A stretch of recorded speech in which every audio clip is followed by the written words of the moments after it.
At Monday's USC Media Day, Jayden Maiava said he's keeping a neutral mindset. That's what he's been working on this offseason. So is being stuck in neutral the best way to move forward on offense?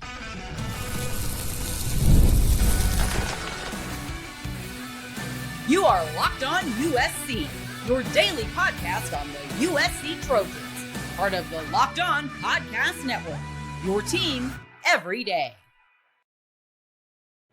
Fight on, everyone. I'm your host, Mark Holkin, and thank you for making Locked On USC part of the Locked On Network your first listen every day. Whether you are watching this show on YouTube, if you prefer to download this podcast, pick a platform. This show is always free. This show always appreciates your support. Today's episode is brought to you by Game Time. Download the Game Time app, create an account, and use code LOCKEDONCollege for $20 off your first purchase. I literally lost count how many times I heard Jayden Maiava say, neutral mindset. I know he said it at least 4 times in the first 3 minutes of that USC in-house media day. So whatever the question was, as far as getting better individually, whether it was in relation to the team getting better, the fallback answer was if Jayden Maiava was involved, he was going to use a neutral mindset. And on the surface, I said, you know what? I like that philosophy. Sounds good. What does it mean? Well, he also talked about, how he needs to be relentless, and he also needs to be resilient. So now I'm starting to kind of piece everything together, read the tea leaves, so to speak. I think I understand where he's going with this. My interpretation initially was, without Jayden going into any type of detail, is live in the moment. Don't look ahead. Don't look back. Once you're done with the play, it's time to figure out what the next move is. And sometimes you have to use a neutral mindset to do that. You can't let other things get involved. You can't say, I need to go faster. I need to go slower. It's kind of a natural thing. Basically, he said, you just got to stay neutral. He was also asked, where he grew the most this offseason. And the answers were, in this order, my maturity and ball security. All right. I see where he's going with this when he's talking about, using a neutral mindset. So the next question that was thrown at him, what will you take from 2024 and take it into 2025? How can that help you? He came right back to that standard answer. I'm going to keep a neutral mindset. Just take it one day at a time. All right? Makes sense. He then went on to talk about, the emotions that he dealt with, particularly the back end of last year. Those, when he was put in, thrust into the starting position. Remember, when he showed up at USC, that was Miller Moss's team. Jayden had to come in, learn the system, develop the relationships, kind of show everybody, hey, I can do this job. But at the same time, understand that there's a process, and you just can't come in and start stepping on toes and telling everybody you're the guy. You're going to make it happen. So I think he was kind of caught in, how do I approach the situation? He was asked, what will be the biggest difference in 2025, knowing that he's the guy? So understanding where he was in 2024, what happened in 2025 when he actually got to, at the end of the season, when he got to play in 2024, knowing that he is the guy heading into this season, his answer was just, keep a neutral mindset. So what does Jayden mean when he says that? Without the details, without him elaborating at all, I think it simply means just approach each situation without letting the emotion control everything. Don't judge the outcome of what's happening until after the game. In other words, nothing is good or bad. It's just, it is what's going on at that moment. I think a neutral mindset emphasizes if if I'm understanding, or the way I interpret the neutral mindset, it's you want to have some balance. You want to have some clarity. You want to allow some openness, being able to adapt. I think those things are going to allow you to respond when you're communicating. At least you'll be able to communicate more thoughtfully. You're not going to allow your emotions to kind of sway the situation. Now, it's okay to be emotional. Football is a very emotional sport, but you can't let it dominate the decision making. Again, it's about feeling that emotion, but you can't let it overwhelm. And I'm not Dr. Phil, but I think that played a role last year with his development and what he did on the field. I think having a neutral mindset means, keep that open mind, trust, believe in your coaches and your teammates, whatever they say to you, even if you don't necessarily agree 100% with what they're saying, keep an open mind. Keep it in neutral. Don't try and speed away. Don't try and put it in reverse and say, well, no, no, no, no. Just kind of deal with that in the moment. It means staying relaxed, obviously. Being able to adapt when things aren't happening the way you anticipated them happening in that moment. It'll also help with relationship building. He's talked about that. But now, how do you cultivate that neutral mindset? Well, when you're playing a game, when you're in the heat of the moment in practice, whatever the situation, sometimes just take a deep breath.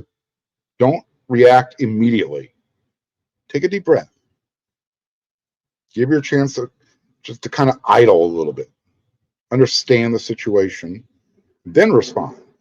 You can change the narrative, change the way you think. Don't think in the negative. You throw a pick six, all right, it happens. I mean, it's not all right, but it happens. You have to accept that fact. Cornerbacks have to accept that passes are going to be completed against them. Wide receivers have to understand they're going to drop a pass. So if a player doesn't do what you anticipated them to do, you call a pass route, someone goes the wrong direction, keep an open mind. What happened? Again, all this easier said than done.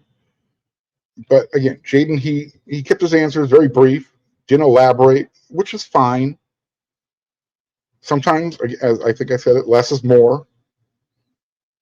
My takeaway from Jayden's outlook is just he's working on the mental approach, the mental aspect of the game right now. And once he conquers that, or I should say conquer, once he gets to the point where he's comfortable with how he's approaching the game, his decision making, his physical skills will do the rest. He's got the skill set. 6'4", 225, big arm. He's got legs. He can move. He shouldn't be easy to bring down. So do those things. And then while you've been watching film this whole offseason, he said he's been watching film of Kyler Murray and Baker Mayfield and Caleb Williams. Those are three good players to watch film on. See what you can pick away from their games. Try and incorporate it into your own cookbook. I'm good with that. I'm good. I'm great with that. All right. I'll be at practice all day today, Friday. We get to watch the entire practice. I'll tell you what I see. I'll tell you what Jayden's neutral mindset, how it's producing, and whether the offense is moving forward because of that. It's kind of hard to move forward when you're stuck in neutral. But in this particular situation, it's not about just standing still. Jayden's neutral mindset is all about making better decisions. So we'll see. I'm looking forward to seeing how he's approaching the season with my own eyes at practice. All right, next segment, I want to talk about a few players who have a chance to kind of grab the limelight this year. Every year, a player emerges kind of out of nowhere, and they become the guy.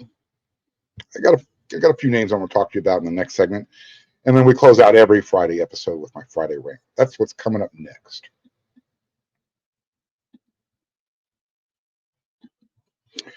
When I'm on top of my hydration, everything works better. Yeah, My energy, my mood, my focus, even my skin looks better when I stay hydrated. But getting enough fluids every day isn't always easy for everyone. But I'll tell you what, I found something that's going to make it easy. It's called Drip Drop. Drip Drop is doctor developed and it's scientifically proven for fast hydration. It uses the perfect balance of sodium electrolytes and glucose, and it's going to help your body absorb fluids quickly, delivering 3 times the electrolytes and half the sugar of the leading sports drink. Look, I already drink a lot of water every day, so staying hydrated for me is natural. It's easy. Now I'm making it taste even better. I just grab one of my favorite flavor powders out of my backpack. It comes in a pouch. Tear it open, pour it in, mix, drink, boom, you're done. Right now, Drip Drop is offering Locked On listeners 20% off your first order. Just head to dripdrop.com and use promo code LockedOnCollege. That's dripdrop.com, promo code LockedOnCollege, and you're going to get 20% off your order. So USC held their second practice of fall camp on Thursday. No media was allowed, no interviews. So I don't have a practice update for you to speak about right now. I'll see what I can find out, kind of incorporate into the next episode of Locked On USC. As I mentioned in the A block, I'm going to be there for the entire practice on Friday, today, while you're watching this episode, probably. Now, the first couple days of practice, those are acclimation periods. They don't really do a whole lot. Guys come out, shorts, jerseys. They're wearing call them the spider type of pads, thin, not the ones that you hear cracking during on Saturdays. I believe they'll be in shells, their shoulder pads, day 3 when we're watching practice. I believe. Again, there's an acclimation period. You have to build up before you can put them on. And then I'll be able to watch the entire practice. These are the rules for the media. You're open for full practice. There'll be no filming or reporting after the stretch in individual periods. Those individual periods, when they break into their position groups, the quarterbacks are thrown to the receivers, running backs, and tight ends. Offensive line is way over there in the far corner, bumping into each other. You got the linebackers hitting the sleds, tackling the rolling donut. Defensive line over there. Safety's doing their thing. So we can film that. But once they are done with that and they start getting into team concept type of stuff, 7-on-7, 11-on-11, whatever, it's strictly note-taking. And even that, I have to be very careful about what I bring back and report to you. Once practice is over, we'll get Coach Riley, and they're going to give us some selected players that we can speak with as well. I'm great with all that. I'm perfectly fine because I get to use my own eyes. I'll see what the rotations are. I know it's early, but at least I'll be able to tell you what I see and what I see happening in the future. Again, it's too early, though, to make any real solid predictions. As I mentioned, every year, at least one player emerges kind of out of nowhere, have a great season, and then it kind of launches them into the limelight. This year, there's at least one spot on the offensive line, at least one, maybe 2, but one spot in particular. It's that left guard position. I've got 2 spots in the secondary, nickel, and one of the cornerback spots. And I'll say, linebacker could be a place, but I'm going to go wide receiver. Now, assuming that DJ Wingfield is done playing college football, his eligibility has been exhausted. So far, from what I've heard, Micah Benuelos has been running with the ones at left guard. I know he did that on day 1. I don't know what he did on day 2. I'll ask around and see if that was the same rotation. But again, still 2 days into fall camp, it sounds like he's getting first crack. Now, I want everyone to keep this in mind, because what happens on one day doesn't necessarily mean it's going to be the same the next day. Someone else's number could be called. That happens all the time, especially the first week of camp, whether it's spring or fall. Prophet Brown, his name has been the buzzword. He had a really good spring. He carried it over in the PRPs, stepped it up there with his leadership. And so far in fall camp, sounds like he might have the inside track to replacing Greedy Vance at the nickel position. So you like that. Last year, Jalen Smith, he didn't really come out of nowhere. He was given opportunities, but when Antonlynn and Doug Belk, and now, Trovon Reed is the cornerbacks coach. Once they said, you know what, Jalen, you're playing corner. You're not going to play nickel. He emerged, and now he's literally competing for the starting job with the Houston Texans. This year, it could be Prophet Brown's turn. Jalen Smith was one of those original Knights. He'd been around since Clay Helton was the coach, recruited him. Well, Prophet Brown is one of the last three guys remaining. It's him, it's Lake McCree, and it's Anthony Beavers. So I think this is going to be his year. And then I think it would be naive for anybody to think that Chasen Johnson, the transfer from Central Florida, isn't going to have the inside track at one of the starting cornerback positions. I think Coach Reed, his familiarity with him when he was coaching him at Central Florida, that's going to play a role. So if DeCarlos Nicholson doesn't grab that other side with his experience, and obviously, he's got the physical tool set, long, it's going to be one of those younger guys. They have to be ready to step up. Who's it going to be? Is it going to be somebody like Tristan Castro, Isaiah Rubin? Does our true freshman step in? Alex Graham. Don't forget, you got second-year players Marcellus Williams, Braylon Conley. I'm gonna really be peeking at that rotation as much as possible, whether they're in their position groups or whatever's happening on the field. If they're going 9-on-7 or 11-on-11, whatever the situation is. I want to see who's running with who. Excuse me. But again, first week of practice of camp, try not to take too much. Don't read too much into it. Take it with a grain of salt. What happens in the end of week 2 and going into week 3, that's when you know what your rotation is. That's when things start to, they start to tighten things down. You start to see, all right, we don't need to look at 4 guys. We're now going to look at 2 guys. We just have to figure out who's the 1, who's the 2. They'll have a pretty good idea by the end of the second week of camp. And then I think the wide receiver is the other spot where someone makes a name. Makai Lemon, Jacoby Lane, they're 1 and 1A. Doesn't matter what. Switch the names. Jacoby Lane, Makai Lemon, 1A, 1 and 1A. Does not matter.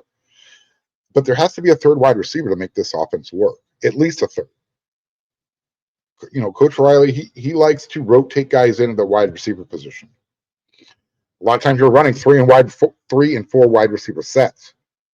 So who's going to be that guy to pop, to grab it, say it's mine? The first name's Zacharias Williams. He's been getting a lot of run. DJ Jordan is another guy. He was USC's only wide receiver in the 2024 recruiting class. Those are the young guys. And then you've got Prince Strawn, Jaden Richardson, Jay Fair. Those are the guys with the experience. Now, each of them, they play a different position at wide receiver. If you play slot doesn't necessarily mean you play on the outside as well. So taking all that into consideration. But you got to find that third wide receiver that's got someone you say, all right, those are the top 3. If Makai and Jacoby are the top 2. So that's what I'm going to be looking at practice on Friday. And I'll be able to tell you where it's going. Again, I won't have any film of this. It's all going to be note-taking, mental notes, written notes, and not everything that I see I can talk about. So I'll try and be as creative as possible to paint the picture without giving anything away. And because I don't want to lose Coach Riley's trust. I want him to say, you know what? Those guys did a great job in the media. Let's bring them back for more. They didn't break our trust. I think this is one of those opportunities. So can't wait. Looking forward to it. All right, we got one more segment to go. It's Friday. You know what that means. I got something I got to get off my chest.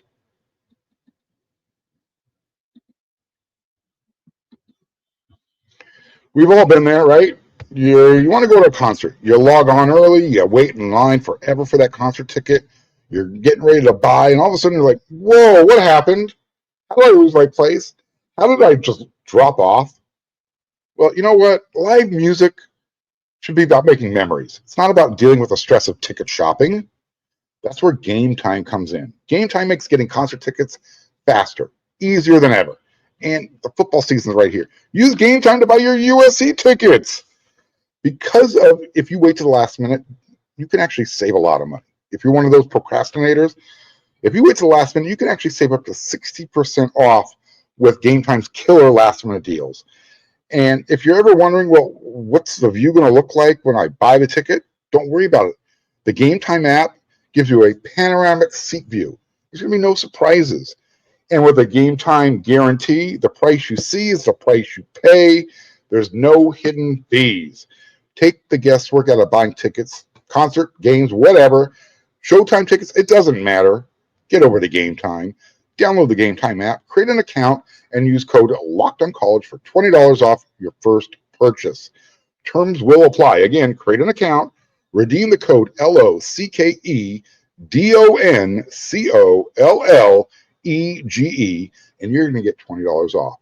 Download the Game Time app today. Last minute tickets, lowest price guaranteed.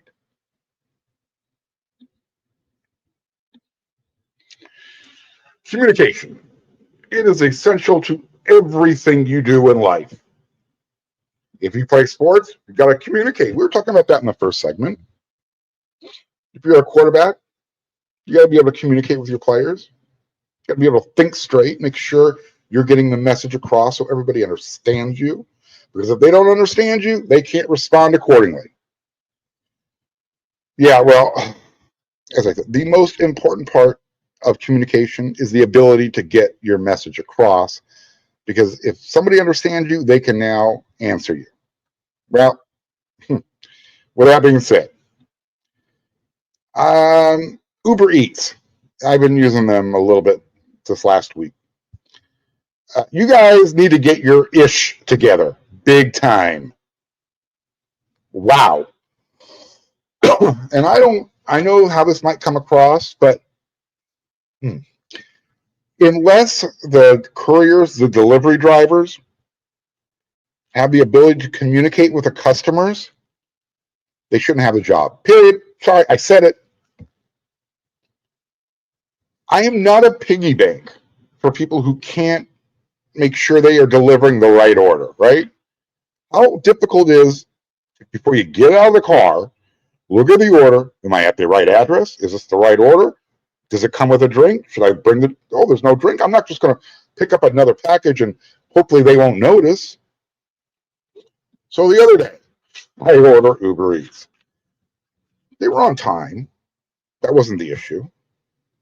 It was a simple order. I see the guy walking up and he's carrying the, it's in the bag. I don't see the drink. And so I said, I don't think that's my order. And he just kind of looks at me with that 1,000-yard stare. Huh? Where's my drink? And then I look at the at the tag on the order. It's from a different restaurant. It's not anything close to what I ordered. I said, this isn't mine. He goes, oh, my bad. I made a mistake. I said, I know. What are we going to do? He goes, oh, you know what? I left your order with the last customer. I said, I don't care. That's not my problem now. This is your problem. How are we going to fix this? And all of a sudden, he can't remember how to speak. Oh, I'm new at this. No, you're not. I'm looking at your history. You've made over 1,000 deliveries. So now he's fumbling around on his phone, trying to fix the situation. This is going on for like 10 minutes. And I'm trying to figure out, all right, you know what? Where is the help part of Uber Eats? I cancel the order. After about 10, 15 minutes, he's still doing this, and then he just gets in the car, drives away. I use the help chat. Guess what? Mark's not getting any type of refund, no credit. They said, well, why didn't you take a picture? I said, I couldn't. The guy got back in his car and drove away. Well, what would you like us to do? I want my money back. Well, we can't do that. You canceled the order. I'm sorry. Your drop down didn't say driver screwed up, left my order somewhere else, give me a refund. I didn't have that option. Anyway, 2 days later, Uber Eats again in a city that's 50 miles away from their last screw up.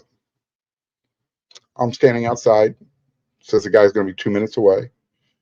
I see another delivery guy standing by his car, not the car description that says on the Uber Eats app. It's supposed to be an Audi A6, license plate number, person, yada, yada, yada. This guy's standing there for 5 minutes. Then he walks over and kind of just stands in my vicinity for another 5 minutes. All of a sudden, he's like, Mark? I said, yeah. Oh, here's your order. What the hell's going on here? Again, someone who barely spoke English. And I'm not trying to sound xenophobic, but I think just the basic bare minimum requirement, if you can't communicate with a customer, how are you going to fix an issue?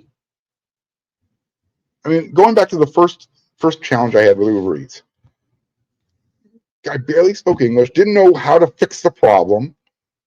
Not, oh, I'll go back to the restaurant and fess up to my mistake. No, instead, you get the tip. I can get a refund on that. Probably got a free meal. Somebody else has got the wrong meal. Look, I can afford to lose $20 now and then. Not rich. I can chalk it up to it happened. My gripe, my rant is if you can't talk to me, if you can't communicate with me to get the situation rectified, what are we doing here? I don't think I'm being unfair here. If I go to another country, I have to learn how to communicate in that country to the best of my ability. And I can't hold anybody else responsible for what happens except for myself. I expect the bare minimum here. And I get it. They're all independent. There's no real job interview. You just kind of fill out the form on the app and boom, you're off and running. But you have to be able to talk. You have to be able to communicate. It can't just be yes, no, oh, I don't know. All right, I'm going to stop. I don't want to get in trouble. But I was hungry. And I'm just, I don't know. It got on my nerves. And it happened twice. Like I said, I can deal with it if it happens once every blue moon. But it happened twice within 3 days. And once was too many. Twice, you pushed me over the edge. Uber Eats, you screwed up. This is why after you take the tipping is based on the service. Job well done. It should not be, finger quotes, expected. I mean, some places now, they put the tip in for you regardless. Even if you're doing pickup. It's like, wait a second, no, you're not getting anything. What'd you do? Put in a bag? Thank you. It's your job. I drove over here. I spent money on gas. You didn't. All right, so there it is. That's me being a jerk. That's my rant. And you know what? That's the end of this week's episodes of Locked on USC. However, I'm here to tell you there will be another one because I'm going to have a practice report. So until that next episode, everyone, you know what to do.